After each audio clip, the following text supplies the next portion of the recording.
Said, my house, my wife, my children, even my own mind and my own body, actually belong to Krishna.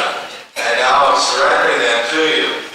So that's the point of initiation, is to accept the spiritual master as a representative of God and agree to follow his instructions, which will help me gradually realize that I am Krishna's eternal servant.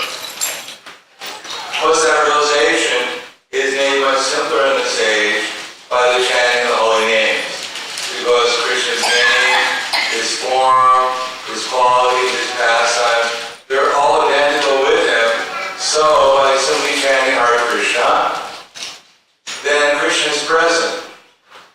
And by learning how to chant Hare Krishna without offense, then we can realize Krishna's presence for ourselves personally.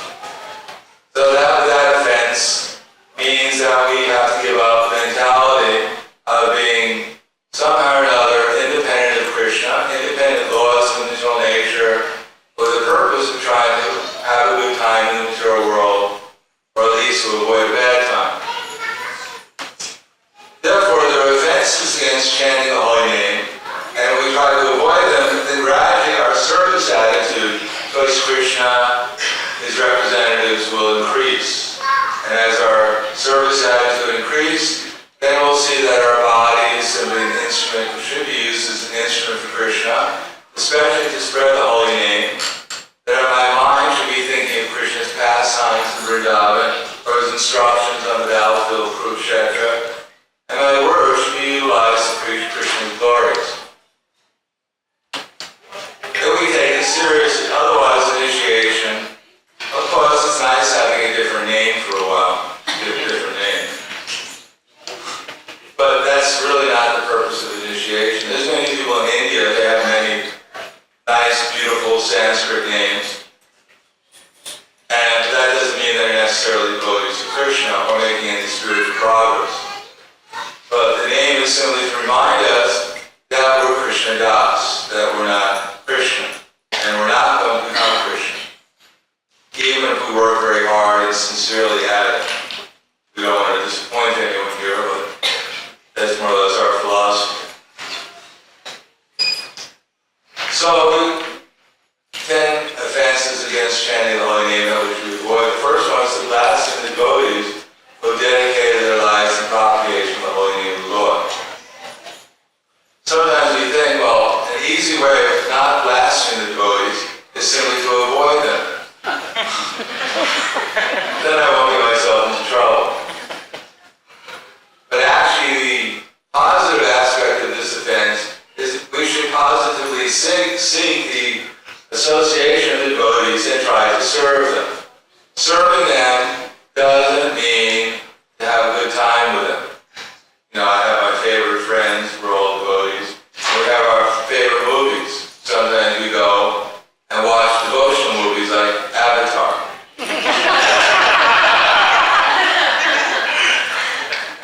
It may not have been so devotional, but its name at least had something to do with Krishna. Therefore, Krishna was Krishnized somewhere or another. And my friends are the ones who pay for my going to the movies, so that way we know we're devotional friends. No, actually, friends are ones who actually help us, remind us about Krishna, and service to other devotees. Others means to help them remember Krishna also. Therefore, we should not only not criticize the devotees, because after all, we're in the material world. Everyone has their anarthas or faults, but we should try to see the good that the devotees are doing and try to assist them in their progression in devotional service the best we can. The second offense is consider the names of the demigods like Lord Shiva and Lord Brahma to be equal to or independent of the holy name of Lord Vishnu. Of course, generally we don't have any problem with this offense in the Western world, because we don't believe in Brahma, we don't believe in Shiva, and probably don't believe in Vishnu either. Therefore, there's no problem in considering one better than the other, because we don't really believe they exist. But we do have faith in our favorite football team and its captain, or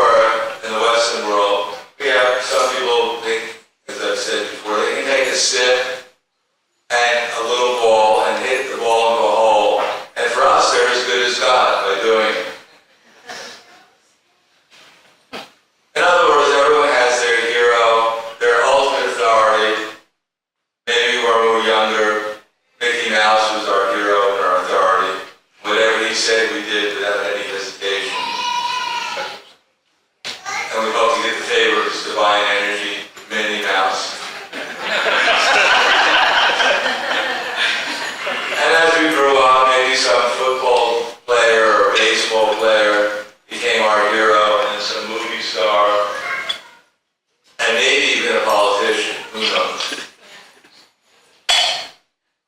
But actually, we have to have some hero. That's our nature. We have to have someone to look up to and follow. In the Vedic culture, people understood that the material nature doesn't work automatically. It works with intelligence. Therefore, the sun rises at an appointed time, and it sets at an appointed time.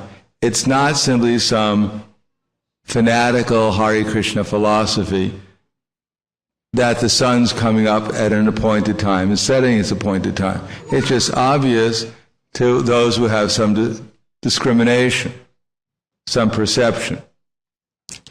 And this is a good sign that the universe is being controlled.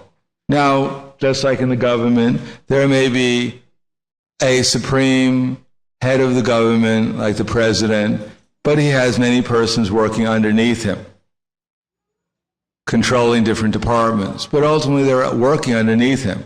So Lord Brahman, Lord Shiva, or Indra, or other controllers of the universe, they're all working underneath Krishna. When we become aware that there are controllers, we can gradually understand that Krishna is the supreme controller. We're also controllers, or we seem to be controllers, but we're very small controllers, but Krishna is a very wonderful, unlimited controller. The third offense is to blaspheme the Vedic literature or literature in pursuance of the Vedic version. What's that? Anyhow, third or fourth, doesn't okay, we'll take the third offense is to blaspheme the Vedic literature or consider the orders of the spiritual master to be ordinary, or to disobey the orders of the spiritual master. So, we may think the spiritual master is an ordinary person. As a matter of fact, we may think all the devotees more or less ordinary persons. We may even think Krishna is an ordinary person. A little bit more powerful than we are, but, ultimately he had some problems too. I mean, he grew up, as soon as he was born, well, first of all, his parents were criminals and he was born in prison. Somehow or another he escaped, and the police were always looking for him. And the proof that he's a criminal is that as soon as his nurse came to feed him, he killed her. And then he started to kill the animals in the forest. He killed a duck. He killed a bull. He was just killing everything he could get his hands on. Then finally, when he got old enough, he started to steal. And not only that, he had a gang of people stealing for him. And no one could control him. As a matter of fact, when they did, he threatened them. He was going to harass their children, pour water in their ears and pinch them. Then he started, when he got a little older, he started to chase after the ladies in the village. And as soon as they got serious, he fled. Because he was so irresponsible. And then the history goes on, he was doing the same mischief. Even in other places, people would come to visit him with their armies, and he killed them all. And there he was. Anyhow, the story goes on. Some people may take Krishna as an ordinary person, just like Prabhupada said, they claim Krishna was lusty. He married 16,108 women. But Prabhupada said if he was lusty, then he was unlimitedly lusty. Because he was able to live with 16,108 women simultaneously. So people are criticizing Krishna, that they don't see, how he's able to expand himself 16,108 times. In any case, so what is the difference between an ordinary person and a spiritual person? To an ordinary person, they appear to be the same. But for a person who has spiritual eyes, they can understand that although everything is moving under Krishna's direction, because Krishna is God, but at the same time, Krishna has two energies, spiritual and material. So those things that are moving under Krishna's will, according to Krishna's directions, acting as an instrument for Krishna, they're moving under his spiritual energy. And those who are moving without Krishna's directions, following the dictation of their senses and mind, they're moving and acting under the external energy. So one energy will enlighten us and enliven us with spiritual energy. The other will bewilder us and inflict us with different kinds of material miseries. So the spiritual master, or any devotee who's acting under Krishna's directions, they can't be considered ordinary compared to the people who are simply acting according to the external energy. In that way, they're extraordinary. Not that whatever they do is as good as powerful as Krishna, or they can remember everything like Krishna, but although they're quantitatively, they remain the same, and even their activities generally remain quantitatively infinitesimal, but the quality of their activities is spiritual. And if we follow their instructions, coming down in the simple succession, and follow their example of serving Krishna, then we'll also become under the internal energy and become spiritualized ourselves. But if we criticize them, especially for insignificant things, like one time, one devotee, he was sitting in class, and he was one time Prabhupada was sitting in class in 26 Second Avenue, and he was wearing glasses, spectacles, while he was reading the Srimad Bhagavatam. And one boy came into the class and saw Prabhupada with glasses, and he exclaimed out loud, "I heard that this person was perfect, but now I see he's wearing glasses. How can he be perfect?" And he left. So that kind of perfection is not perfection. Perfection is, as one magician was performing in front of Prabhupada, making cars appear, making jewels appear and disappear, etc. And then he asked Prabhupada, "Can you do any magic tricks yourself?" And Srila Prabhupada said, "I can do magic tricks. I can stop birth, death, old age, and disease. Can you do that?" So the man had to admit he can't stop birth, death, old age, and disease. So then Prabhupada pointed out his disciples one time also when they challenged him like that, "Can you show us some mystic power?" And then Prabhupada said, "My disciple," he pointed to his disciples and said, "This is my mystic power. Previously, they were addicted to all kinds of sinful activities, and now they're mad after love of God." So he said, "That's my mystic power." The fourth offense is to blaspheme the Vedic literature, or literature in pursuance of the Vedic version.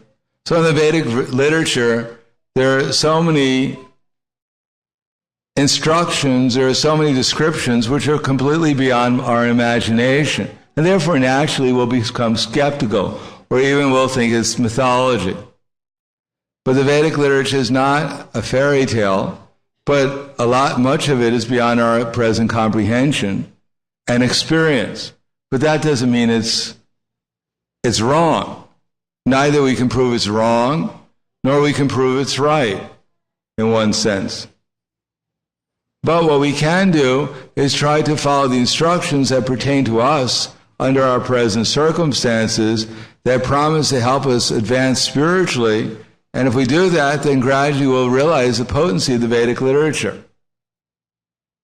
Whether or not there's mountains 100,000 miles high with fruits on it the size of elephants makes no difference, because neither we're going to be able to get one of those fruits and eat it.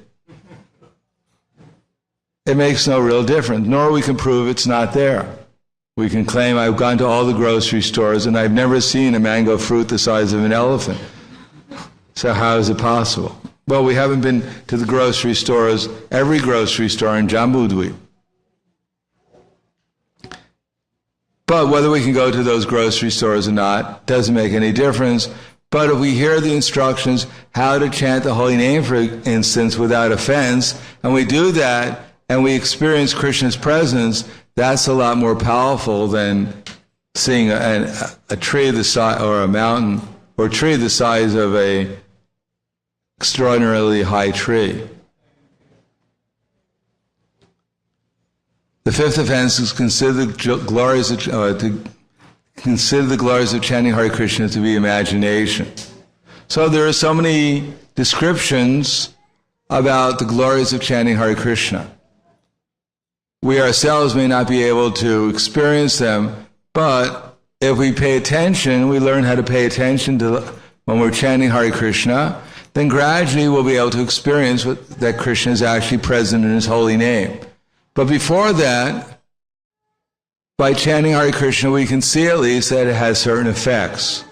For instance, people who are chanting the holy name, they find it easier to follow principles like no illicit sex, no meat eating, no gambling, no intoxication. Now, others may interpret or think, because the next offense is to give mundane interpretation of the holy name.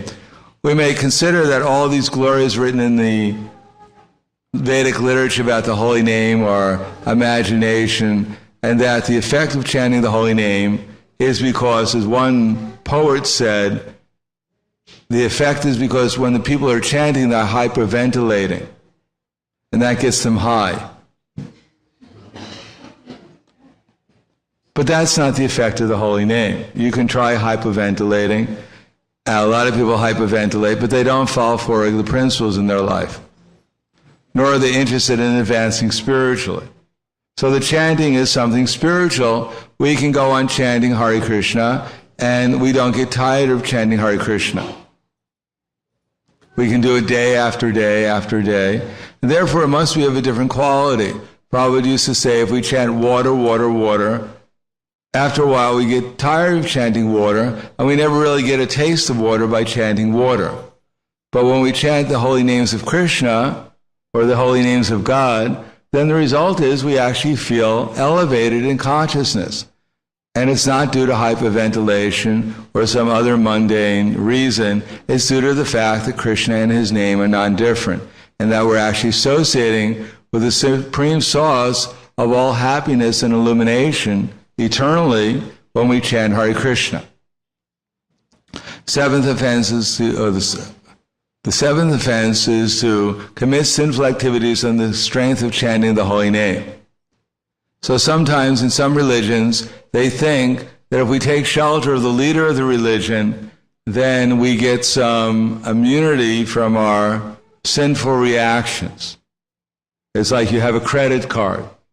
And when you commit sinful activities, then you just charge the credit card to your leader, like a Jesus Christ credit card.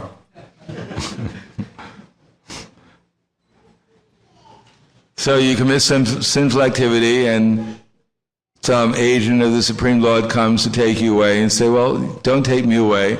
I charge all my sins to Jesus Christ. And He accepted the charge. It's like you make a deal with your father that, my dear father, I'm going to steal for the family so much money, but since my family needs me, I'll make a deal with you. If they arrest me, I'll tell them that we've already made a deal that I won't go to jail, my father will. So therefore you commit some illegal activity, the police arrest you and say, wait a second, I have a contract with my father, he's supposed to go to jail for me. Generally it's not acceptable, in most civilized countries at least. Similarly, if we commit sinful activities, we may chant the holy name, and of course the chanting associated with Krishna will purify us. But the sinful reactions of the sinful of offending the holy name will be greater probably than our sinful activity itself. The eighth offense is to consider the chanting Hare Krishna one of the auspicious ritualistic activities, or from the Vedas as fruitive activities, or kamakanda. So there are so many descriptions of the glories of performing rituals. You can go to the heavens, You can associate with the Apsaras and the beautiful gardens there. You can live for billions of years on the planet of Brahmaloka. You can become a demigod with all mystic power. It's all described in the Vedic literature. And at the same time, there's some description of Hare Krishna. But they can't be equated, because whatever we can attain in this material world, it's all temporary. Even Lord Brahma's life, which is described as 411 trillion, 40 billion years, is described as simply a flash of lightning in the sky, in cosmic space, in cosmic time. It seems unlimited, 411 trillion, 40 billion years, compared to our lifetime. But compared to eternity, it has no significance whatsoever. There have been unlimited number of Brahmas already who have come and gone. As it said, there is one rishi, his name is Lomaharsha Rishi. Lomaharsha means hairy. So he was known as the hairy rishi. I guess that's where the hippies came from. And Lomaharsha Rishi, he had so much hair on his body, it covered his whole body, and it is said that every time a Lord Brahma would be born and die, one of his hairs would fall out. And he had the good fortune of living for as long as he had any hair left on his body. So one day he was sitting on the bank of the Ganges, chanting Hare Krishna and meditating upon Krishna, the holy name, and one of his disciples came and said, Guru Maharaj, you've been sitting here in the hot sun. We'd like to build for you a bhajan kutir to protect you from the weather. And Lomaharsha Rishi said, well, what's the sense? I'm only going to live for a short period of time.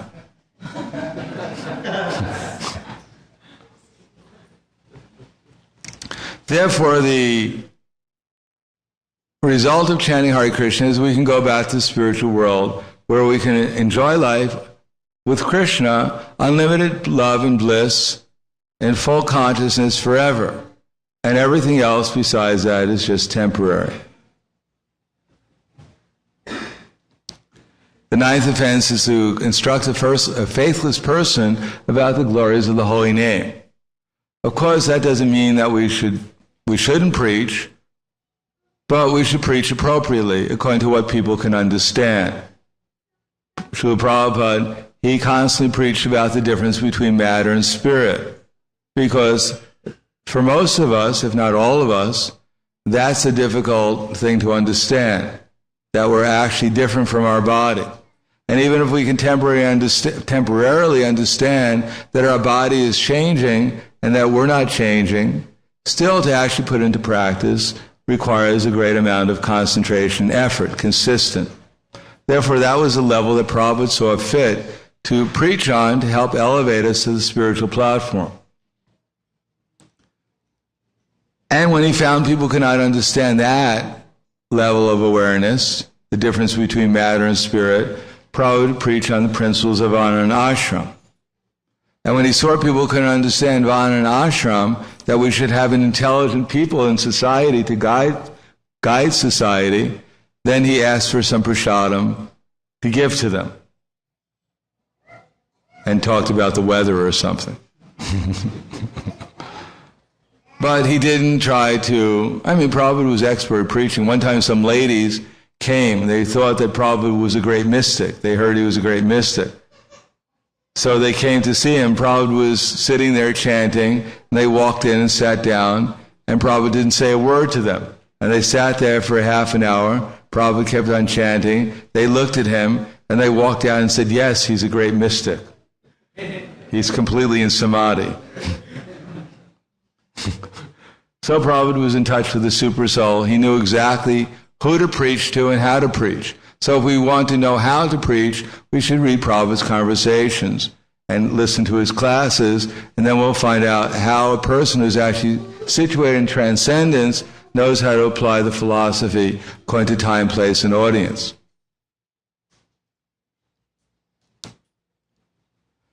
And the last offense is not to have complete faith in the chanting of the holy names and to maintain material attachments even after understanding so many instructions on this matter. In other words, it is not possible to realize all our anarthas, all our wanted activities all at once. But when we do realize some of them, we should try to get rid of them by paying more attention to the holy name.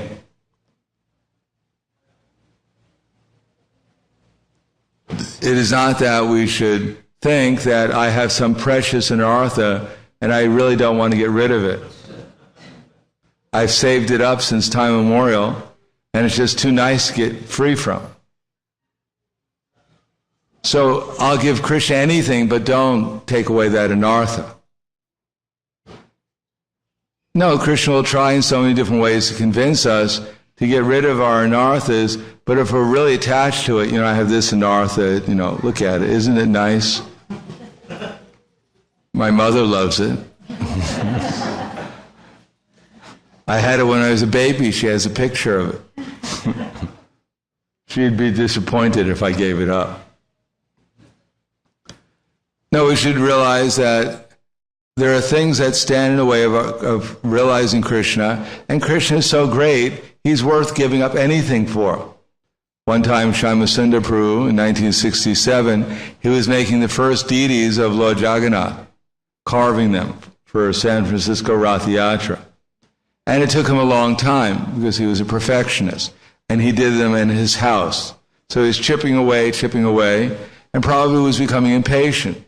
So he came to Shyama Prabhu's house, and when he came to his house, he saw there was Lord Jagannath partially carved, there was Lord Baladev partially carved, and there was Srimati Subhadra Devi partially carved. And on the top of Srimati Subhadra Devi's head was a pack of cigarettes. And Prabhupada took his cane and knocked the cigarettes off of her head. And then he said to Shyama, he said, don't let this little thing stand in the way between you and Krishna. Then he said the best way of giving it up, he said, you start, I don't know, how many cigarettes are in a pack, 30 or something? 20.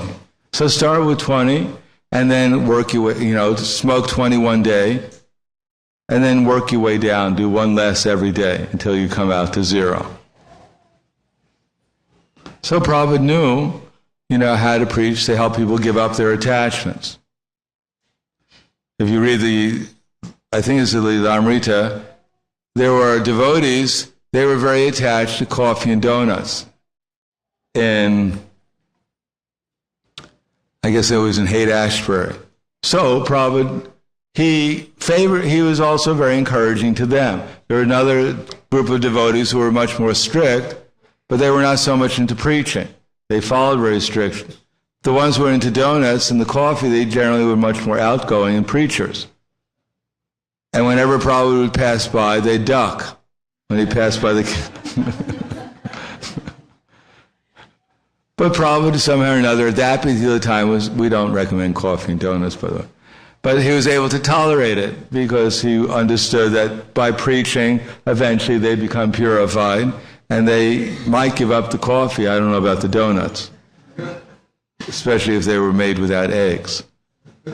Anyhow, we have a restaurant in New York that they have a donut factory, so if you really like donuts, you can visit the New York Temple. And they offer the donuts too, so that's good. The purport is we should pay attention to the holy name, try to chant as sincerely as possible, and then also try to not get distracted, because our distractions are all the different conceptions that come to our mind, different inspirations, so-called inspirations, creative thoughts that come to our mind that distract us from chanting. All these are anarthas, either in the mode of goodness, in the mode of passion, or in the mode of ignorance. So we should try gradually just pay attention to the holy name, take shelter of Krishna, and gradually they'll all go away. And if they come up, don't get the conception that I just can't give this one up. That will not be very good. So, thank you. Now, first initiation is a vow to chant the holy name a certain number of times a day. follow certain principles, and at the same time try to make a sincere effort by the chanting of the holy name to make spiritual progress and revive our lost relation with Krishna. Prabhupada wrote to me in the first in my initiation letter, when he sent me my initiation beads, he said, "You are right, we're all trapped souls, but simply take these beads and chant Hare Krishna, and this will help revive your relation with Krishna."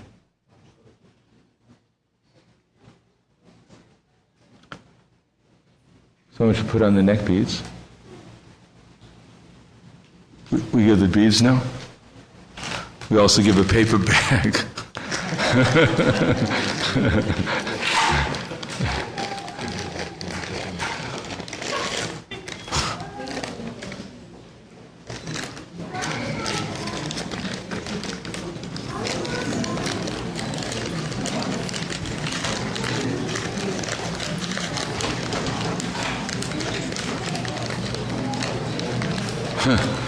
There's a story of one sage.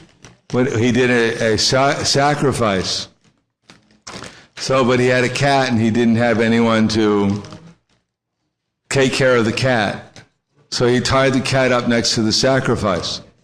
So every time he did a sacrifice, he tied his cat up to the sacrifice.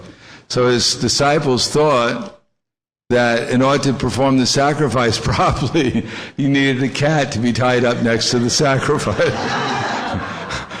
So every time from then after, whenever his disciples did a sacrifice, after the disappearance of their Guru Maharaj, they needed a cat, and they tied it up to the sacrifice. And that way they thought the sacrifice was properly performed. I'm just instructing, we don't need a paper bag.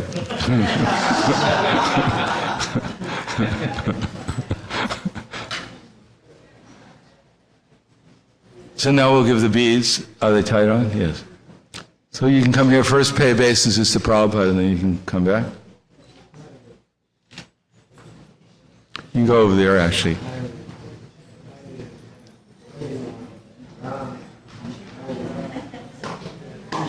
Hare Krishna, Krishna Krishna, Hare Hare, Hare Rama, Hare Rama, Rama Rama, Hare Hare, Hare Krishna, Hare Krishna, Krishna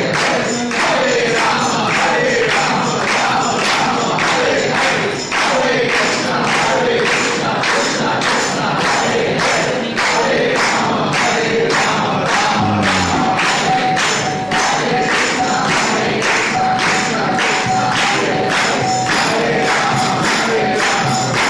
Hare Krishna, Krishna Krishna, Hare Hare, Hare Rama, Hare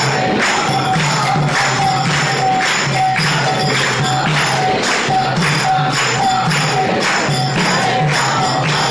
Hare Hare, Hare Krishna, Hare Krishna, Krishna Krishna, Hare Hare, Hare Rama, Hare Rama, Rama Rama, Hare Hare, Hare Krishna, Hare Krishna, Krishna Krishna, Hare Hare, Hare Rama, Hare Rama, Rama Rama, Hare Hare, Hare Krishna, Hare Krishna, Krishna Krishna, Hare Hare, Hare Rama, Hare Rama, Rama Rama, Hare Hare, Hare Krishna, Hare Krishna, Krishna Krishna, Hare Hare, Hare Rama, Hare Rama, Rama Rama, Hare Hare, Hare Krishna, Hare Krishna, Krishna Krishna, Hare Hare, Hare Rama, Hare Rama, Rama Rama, Hare Hare, Hare Krishna, Hare Krishna, Krishna Krishna, Hare Hare, Hare Rama, Hare Rama, Rama Rama, Hare Hare, Hare Krishna, Hare Krishna, Krishna Krishna, Hare Hare, Hare Rama, Hare Rama, Rama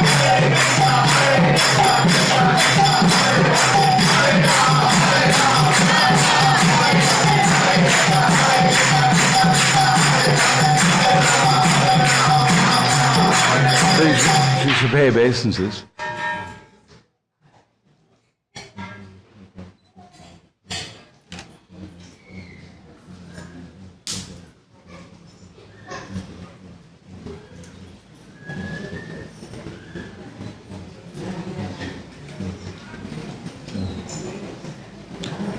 So what are the four regular well, here, take a microphone. So what are the four regular principles? No meat eating, including fish and eggs, no illicit sex, no intoxicants, and no gambling. And how long will you follow them for? Forever. Well, at least we try one lifetime. Okay, one lifetime. And how many rounds will you chant every day? 16 rounds, At least. at least. And we're also asked, according to the GBC resolutions, that you'll follow the instructions coming down from the leaders, especially the GBC, and even the temple president. Not blindly, but neither we blindly follow nor will we blindly reject the instructions. Is that all right? Good. So now we're going to give you the beads and a bead bag also. Put your hands out like this. So your name will be Acyutananda Das.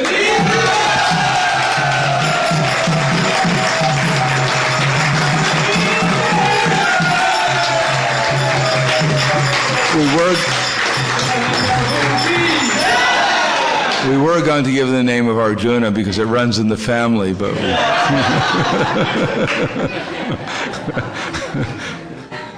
but we decided to give him. We asked his daughter, and she decided we should give him another name. Hare Krishna.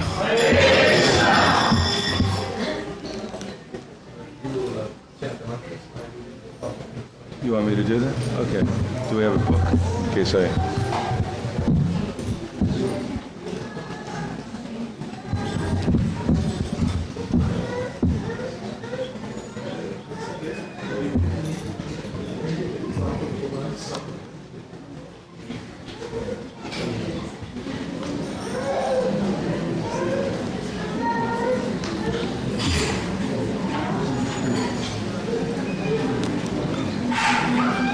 Shall we start now? Well, you're going to do...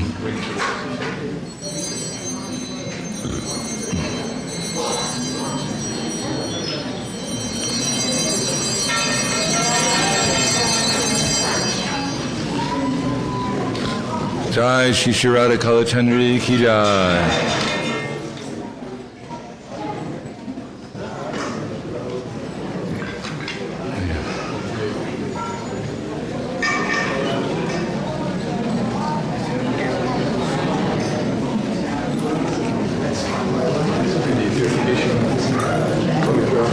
You can chant that. Yeah, sure. Well, I can chant. You can chant. Okay. Oh, well, yeah, you can tell him how to do Achman, or you want me to do that? You have an Achman cup there? So you take 3 sips of water in your left hand, the right hand. The Achman cup is right there. First purify your left hand, and then purify your right hand. And take 3 drops of water in your right hand, and you sip it, and you say Om Keshavaya Namaha.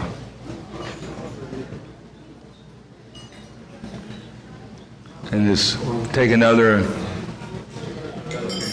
3 drops and just put it off to the side. We'll repeat this mantra. Om Pavitra Apavitrava Sarvavastam Katopiva Yak Smared Pundarikaksham Sa Vayantaram Suchi Shri Vishnu Shri Vishnu Shri Vishnu. So then you do the same thing again in your right hand. Take 3 drops of water, just 3 drops, unless you're thirsty. And then sip them. And this time is Om Narayana Namaha. And then take another drops of water and just in your right hand and just put it off to the side.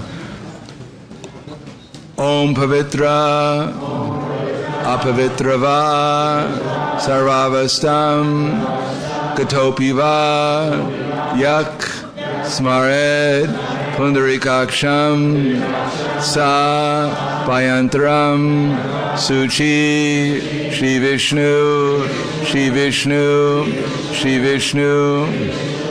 We do the same thing again, 3 drops of water. Om Govindaya Namaha, and then sip it, and then take a drop of water and put it off to the side. Om Apavitra Pavitrava Sarvavastam Katopiva Yak Smared Pundarikaksham Sa Payantaram Suchi Shri Vishnu Shri Vishnu Shri Vishnu.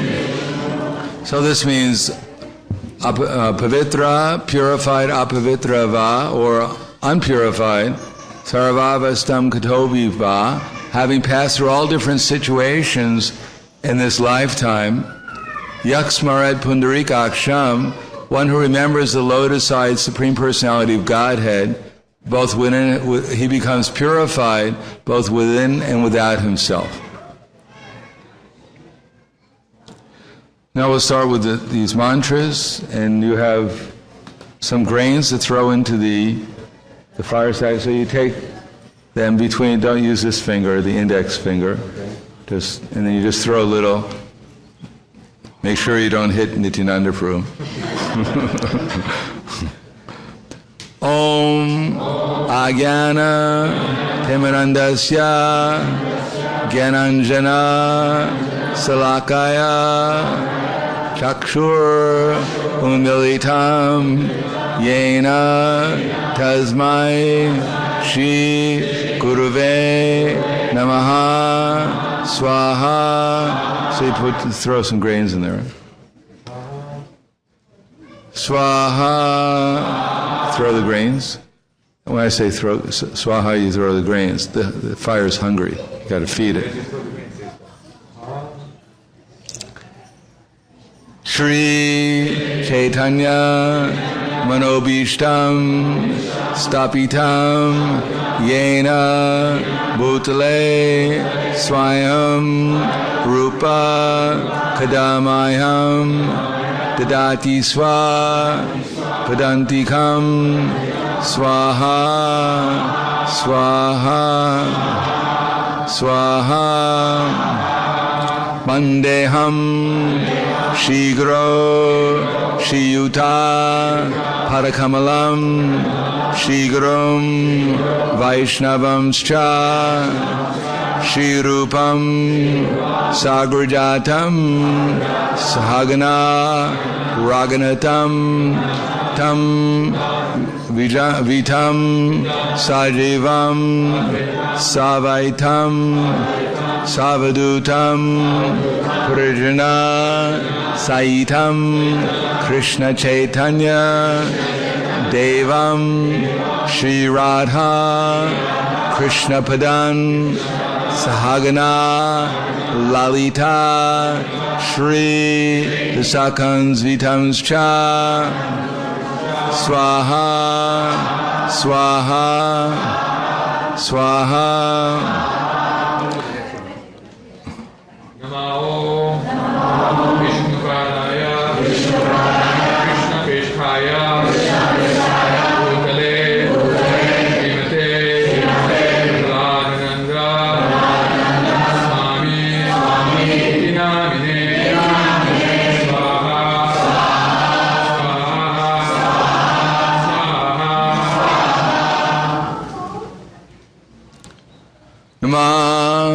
Om Vishnu Padaya Krishna Pristaya Bhutale Swayam Shrimate Bhaktivedanta Swami Iti Namane Namaste Saraswati Deve Gauravani Pracharne Nirvishesha Shunyavadi Paskatya Desatarne Swaha Swaha Swaha Namo Vishnu Padaya Krishna Prastaya Bhutale Srimate Bhaktisiddhanta Saraswati Iti Namane Shri Varshava Devi Daitaya Kripabdaye Krishna Sambandha Vijnana Dayane Pravave Namaha Madhuryojvala Premadya Shri Rupanuga Bhaktida Shri Gora Karuna Shakti Vigrahaya Namosute Namaste Gauravani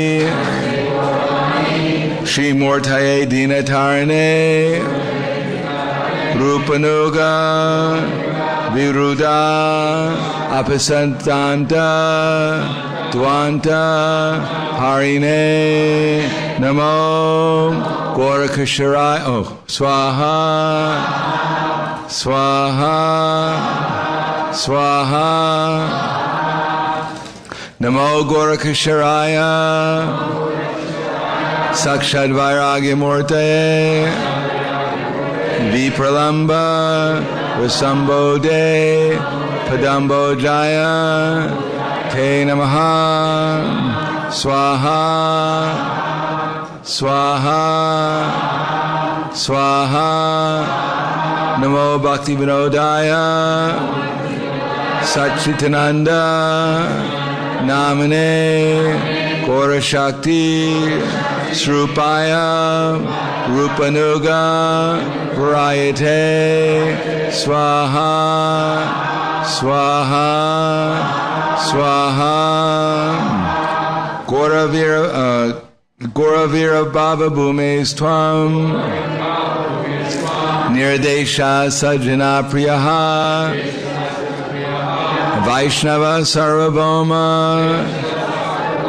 Shri Jagannathaya Te Namaha Swaha Swaha Swaha Pancha Kalpa Dhruvyaschа Kripa Sindhu Vayevacha Patitanam Pavanebhyo Vaishnavebhyo Namo Namaha Swaha Swaha Swaha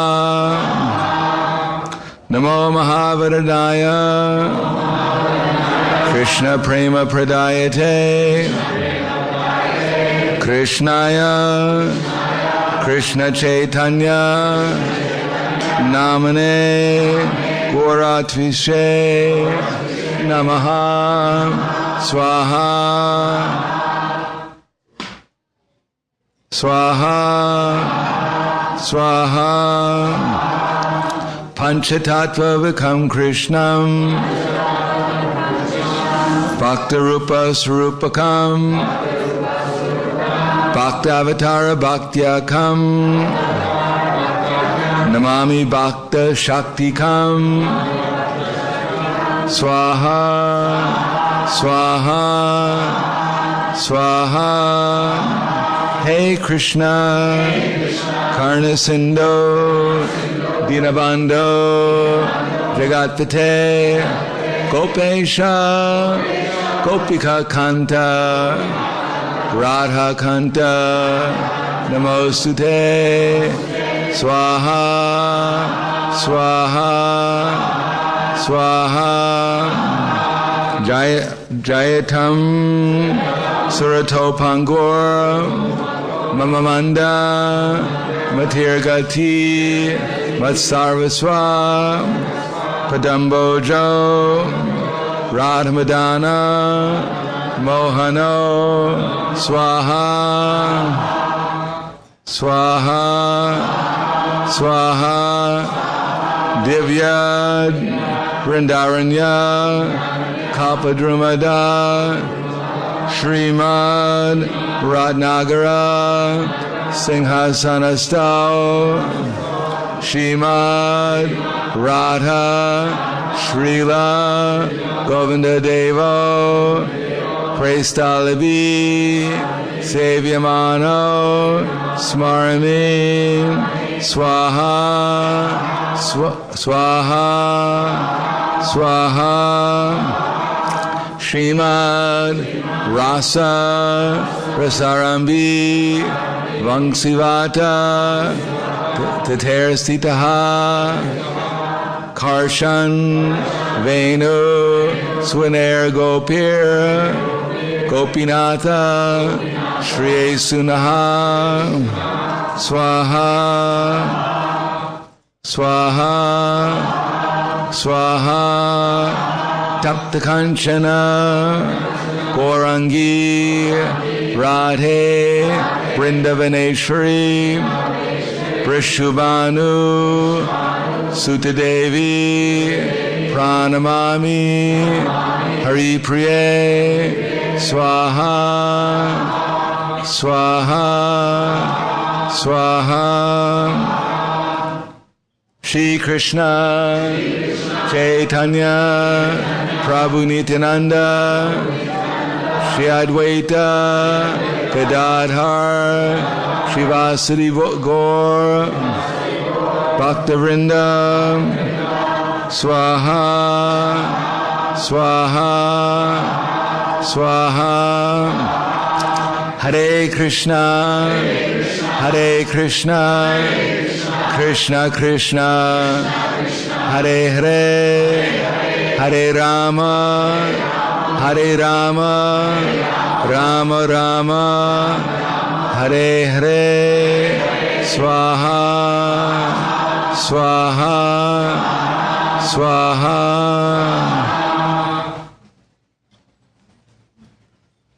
Now you can stand up and take the banana in your hands.